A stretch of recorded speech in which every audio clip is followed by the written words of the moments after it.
അനുഗ്രഹിക്കപ്പെട്ട നല്ല സമയത്തിനായി ഞാൻ ദൈവത്തെ സ്തുതിക്കുന്നു, സ്തോത്രം ചെയ്യുന്നു. ദൈവവചനം ശ്രവിച്ചുകൊണ്ടിരിക്കുന്ന എല്ലാ ദൈവമക്കൾക്കും വീണ്ടും വരാമെന്നരുളി ചെയ്തവനായ കർത്താവായ യേശു ക്രിസ്തുവിൻ്റെ ധന്യനാമത്തിൽ ഞാൻ എൻ്റെ സ്നേഹവന്ദനം അറിയിക്കുന്നു. ഇന്നത്തെ അല്പസമയത്തെ ചിന്തയ്ക്കായി കൊരിന്ത്യർക്ക് എഴുതിയ 2-ാം ലേഖനം 6-ാം അധ്യായം 2-ാം വാക്യം നമുക്ക് വായിക്കാം. പ്രസാദകാലത്ത് ഞാൻ നിനക്ക് ഉത്തരമരുളി, രക്ഷാ ദിവസത്തിൽ ഞാൻ നിന്നെ സഹായിച്ചു എന്ന് അവൻ അരുളി ചെയ്യുന്നുവല്ലോ. ഇപ്പോഴാകുന്നു സുപ്രസാദകാലം, ഇപ്പോഴാകുന്നു രക്ഷാ ദിവസം. അനുഗ്രഹിക്കപ്പെട്ട ഒരു വേദവാക്യമാണ് നാം കേട്ടത്. സമയമാണ് ഈ വാക്യത്തിൽ ശ്രദ്ധിക്കേണ്ടത്. ഉത്തരം അരുളുന്നവനാണ് കർത്താവായ യേശു ക്രിസ്തു. കഴിഞ്ഞുപോയ ഓരോ യുഗങ്ങൾക്കും ദൈവം അന്ത്യം വരുത്തിയിട്ടുണ്ട്. എല്ലാറ്റിനും ഒരു സമയമുണ്ട്. ആകാശത്തിന് കീഴിലുള്ള സകല കാര്യത്തിനും ഒരു കാലമുണ്ട് എന്ന് സഭാപ്രസംഗം 3-ാം അധ്യായം 1-ാം വാക്യത്തിൽ രേഖപ്പെടുത്തിയിരിക്കുന്നു. ഇതിൽ നിന്നെല്ലാം നാം മനസ്സിലാക്കേണ്ടത് ദൈവം നമുക്ക് തന്നിട്ടുള്ള സമയം വളരെ പ്രധാനപ്പെട്ടതാണെന്നാണ്. ബാല്യത്തിലും യൗവനത്തിലും സമയത്തിന് പ്രാധാന്യം കൊടുക്കാതെ അലസരും ഉഴപ്പുന്നവരും ആയ വ്യക്തികൾ, സമയം ഉഴപ്പിത്തീർത്തിട്ടുള്ള വ്യക്തികൾ എത്ര കഠിനാധ്വാനം ചെയ്താലും ലക്ഷ്യത്തിലെത്തുവാൻ ബന്ധപ്പെടുന്നത് സർവ്വസാധാരണമാണ്. എന്നാൽ സമയത്തിനൊപ്പം യാത്ര ചെയ്ത് അടുക്കും ചിട്ടയുമായി ജീവിക്കുന്ന വ്യക്തികൾക്ക് നല്ല വിജയം കൈവശമാക്കുവാൻ കഴിഞ്ഞിട്ടുണ്ട്. ഈ ഭൂമിയിലെ ചില കാര്യങ്ങൾ ഞാൻ പറഞ്ഞു എന്നേ ഉള്ളൂ. എന്നാൽ നിത്യതയുടെ കാര്യം അതിലും പ്രധാനപ്പെട്ടതാണ്. ജനിപ്പാനൊരു കാലം, മരിപ്പാനൊരു കാലം എന്ന് സദൃശവാക്യങ്ങൾ 3-ാം അധ്യായം 2-ാം വാക്യത്തിൽ രേഖപ്പെടുത്തിയിരിക്കുന്നു. ഇതിൽ നിന്നും ഒരു കാര്യം നിശ്ചയമാണ്: ദൈവം സകല മനുഷ്യർക്കും അവർ ഭൂമിയിൽ ജനിച്ചവരായതിനാൽ മരിക്കുന്നതിന് ഒരു കാലം നിശ്ചയിച്ചിട്ടുണ്ട്. അതുകൊണ്ട് തന്നെ ദൈവം ഓരോ മനുഷ്യനും പ്രസാദകാലവും രക്ഷാദിവസവും നിശ്ചയിച്ചിട്ടുണ്ട്.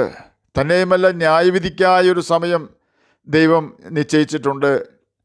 ഈ കാര്യങ്ങളെല്ലാം ചേർത്ത് വെച്ച് വായിച്ചാൽ നാം മനസ്സിലാക്കേണ്ടുന്ന പ്രധാന കാര്യം ഓരോ മനുഷ്യൻ്റെയും ജീവിതം എണ്ണപ്പെട്ടതാണെന്നും ഉഴപ്പുവാൻ നമുക്ക് സമയമില്ല എന്നും നാം പല കാര്യങ്ങൾക്കും ഒരുങ്ങേണ്ടവരാണെന്നും അതിൽ ഏറ്റവും പ്രധാനമായി ഒരുങ്ങേണ്ടത് പ്രസാദകാലവും രക്ഷാദിവസവും ഇപ്പോൾ എന്ന വർത്തമാനകാലത്താകയാൽ ഈ വർത്തമാനകാലത്ത് ഇന്ന് തന്നെ നമ്മുടെ ആത്മാവിൻ്റെ രക്ഷയ്ക്കായി തന്നെയാണ് ഒരുങ്ങേണ്ടത് എന്നും നാം മനസ്സിലാക്കണം. നാം ഇപ്പോൾ കൃപായുഗത്തിലാണല്ലോ ജീവിക്കുന്നത്. ആകയാൽ നാം കർത്താവിൻ്റെ കൃപ വ്യർത്ഥമാക്കി കളയാതെ ജീവിച്ചാൽ നിശ്ചയമായും കർത്താവ് നമുക്ക് അവൻ്റെ ദയ ദീർഘമാക്കി തരും.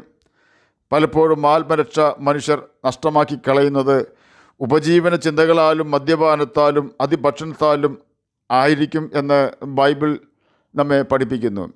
എന്നാൽ നിത്യതയുടെ ദർശനം പൗലോസിനെ പോലെ നാം പ്രാപിച്ചാൽ ഈ കാലത്തിലെ കഷ്ടങ്ങൾ സാരമില്ല എന്ന് ചിന്തിക്കുവാൻ നമുക്ക് കഴിയും. ആകയാൽ ദൈവവചനമായ ബൈബിൾ വായിക്കുകയും അനുസരിക്കുകയും യേശുവേ നിന്നെ എനിക്ക് വെളിപ്പെടുത്തി തരണമേ എന്ന് പ്രാർത്ഥിക്കുകയും ചെയ്താൽ നമ്മുടെ വിശ്വാസം വർദ്ധിക്കുകയും ശേഷിക്കുന്ന ഏതെങ്കിലും തിന്മ നമ്മിൽ മറഞ്ഞിരിക്കുന്നുണ്ടെങ്കിൽ നാം പോലും അറിയാതെ ദൈവാത്മാവ് ആ തിന്മയെ വെറുക്കുവാൻ നമ്മെ പ്രാപ്തരാക്കുകയും ചെയ്യും. മാനസാന്തരപ്പെടുകയും അപ്പോൾ തന്നെ നിരന്തരം പാപത്തിൽ വീണുകൊണ്ടിരിക്കുകയും ചെയ്തിരുന്ന ഒരു വ്യക്തിയുടെ വേദനിപ്പിക്കുന്ന ഒരു അനുഭവമായിരുന്നു തനിക്ക് മാനസാന്തരപ്പെട്ടെങ്കിലും പാപത്തെ ജയിക്കുവാൻ കഴിയുന്നില്ല എന്ന ചിന്ത. താൻ നിരന്തരം കർത്താവിൻ്റെ മുമ്പിൽ കരയുമായിരുന്നു, സ്വപരിശ്രമം നടത്തുമായിരുന്നു, പാപത്തിൽ നിന്നും രക്ഷ നേടുവാനായിരുന്നു ഇതെല്ലാം. അവൻ വളരെ സങ്കടപ്പെട്ടു. പാപം ചെയ്യരുത് എന്ന് അവനറിയാം. നിത്യനരകം അങ്ങനെയുള്ളവർക്കാണ് പ്രയോജനപ്പെടുക എന്ന നിശ്ചയം അവനുണ്ട്. അവൻ ദൈവത്തെ സ്നേഹിക്കുന്നു, എങ്കിലും പാപത്തെ കീഴടക്കുവാൻ അവന് കഴിയുന്നില്ല. ഓരോ പ്രാവശ്യം പാപം ചെയ്യുമ്പോഴും വേദനയോടെ അവൻ ദൈവത്തോടും മനുഷ്യരോടും മാപ്പ് ചോദിക്കും. ഒരു ദിവസം അവൻ പാപത്തിൽ നിന്നും രക്ഷ നേടുവാൻ പ്രാർത്ഥിച്ചു കൊണ്ടിരുന്ന സമയത്ത് ഉറങ്ങിപ്പോയി. ഒരു സ്വപ്നം അവൻ കണ്ടു. താൻ ഒരു മുറി വൃത്തിയാക്കുകയാണ്. യേശു ആ മുറിയിൽ വരുമെന്ന് അവനോട് പറഞ്ഞതിനാൽ വളരെ നേരമായി അവൻ ആ മുറി വൃത്തിയാക്കുകയാണ്. എന്നാൽ അവൻ ആ മുറി വൃത്തിയാക്കുവാൻ കഴിയാതെ പ്രയാസപ്പെടുകയും ചെയ്യുന്നുണ്ട്. അവൻ വൃത്തിയാക്കുന്ന സമയത്ത് തന്നെ യേശു ആ മുറിയിൽ കടന്നു വന്നു. അവൻ അത്ഭുതപ്പെട്ടു പോയി. കാരണം അതുവരെയും അവൻ കഠിനാധ്വാനം ചെയ്തിട്ടും അല്പം പോലും വൃത്തിയാകാതിരുന്ന മുറി യേശു വന്നപ്പോൾ മനോഹരമായി തീർന്നു. ഇവിടെ നാം കേട്ട വൃത്തിയാക്കിക്കൊണ്ടിരുന്ന മുറി അവൻ്റെ ഹൃദയത്തെ സൂചിപ്പിക്കുന്നു, അഴുക്ക് പാപത്തെയും. ആ സ്വപ്നം കണ്ടതിന് ശേഷം അവൻ തന്നെ സാക്ഷിക്കുന്നത് ഇപ്രകാരമാണ്: പിന്നെ പാപം ചെയ്യുവാൻ അവന് കഴിഞ്ഞിട്ടില്ല. കാരണം അവൻ മാനസാന്തരപ്പെട്ടു എന്ന് പറഞ്ഞെങ്കിലും യഥാർത്ഥ മാനസാന്തരം അവന് വന്നിരുന്നില്ല. മാനസാന്തരത്തിന് ആഗ്രഹമേ അവനുണ്ടായിരുന്നുള്ളൂ. എന്നാൽ യഥാർത്ഥ മാനസാന്തരം നമുക്ക് ഉണ്ടാകുന്നത് യേശു നമ്മുടെ ഹൃദയത്തിൽ വരുമ്പോഴാണ്. യോഹന്നാൻ എഴുതിയ സുവിശേഷം 14-ാം അധ്യായം 23-ാം വാക്യത്തിൽ പ്രകാരം രേഖപ്പെടുത്തിയിരിക്കുന്നു: എന്നെ സ്നേഹിക്കുന്നവൻ എൻ്റെ വചനം പ്രമാണിക്കും, എൻ്റെ പിതാവ് അവനെ സ്നേഹിക്കും, ഞങ്ങൾ അവൻ്റെ അടുക്കൽ വന്ന് അവനോടുകൂടെ വാസം ചെയ്യും. ഈ ഒരു അനുഭവത്തിലേക്ക് ഇന്ന് തന്നെ നാം കടന്നു വന്ന് ഈ പ്രസാദ കാലത്ത്, ഈ രക്ഷാ ദിവസത്തിൽ നമുക്ക് കർത്താവിൻ്റെ വരവിന് വേണ്ടി ഒരുങ്ങാം, ഒരു വിശുദ്ധ ജീവിതം നയിക്കാം. യേശു ആകാശമേഘത്തിൽ വരുവാൻ സമയം ഏറ്റവും അടുത്തിരിക്കുന്നു. ആ സമയം നമുക്ക് ആർക്കും അറിയില്ല. അതുകൊണ്ടാണ് യേശു തൻ്റെ ശിഷ്യന്മാരോടും നമ്മോടും പറയുന്നത്, മനുഷ്യപുത്രൻ ഏത് നാഴികയിൽ വരുമെന്നറിയാകിയാൽ ഉണർന്നിരിപ്പിൻ എന്ന്. ഒരു പ്രഭാതത്തിൽ ഒരാൾ റെയിൽവേ സ്റ്റേഷനിലേക്ക് ഓടിക്കെത്തിച്ചെത്തി ശ്വാസം പോലും വിടാതെ അയാൾ ടിക്കറ്റ് നൽകുന്ന വ്യക്തിയോട് ചോദിച്ചു, എപ്പോഴാണ് 8:01 തീവണ്ടി പുറപ്പെടുന്നത്? 8:01 എന്ന് ആ ക്ലർക്ക് ഉടൻ തന്നെ മറുപടി കൊടുത്തു. എൻ്റെ വാച്ചിൽ ഇപ്പോൾ സമയം 7:59.